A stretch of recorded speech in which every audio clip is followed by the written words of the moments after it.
Bad moms. Not every mom is a good mom. And when I think of bad moms, these are the women that I think of.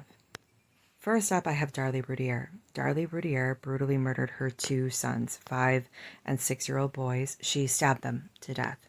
Darlie tried to claim an intruder had done this. She went as far as slashing her own throat.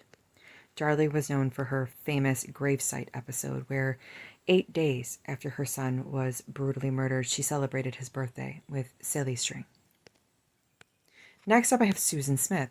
Susan Smith had 2 boys, and she had gotten into an affair with a man who did not want to be with a woman who had children. So how did Susan deal with this?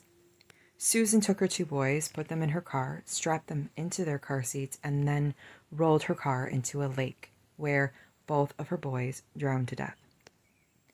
Next up, I have Andrea Yates. Andrea Yates was very sick. She had postpartum psychosis. The doctors had told her family that she should not be left alone with her children. And despite the doctor's orders, she was left alone with her children. And she drowned all 5 of her children in a bathtub. Next up, I have Dee Dee Blanchard.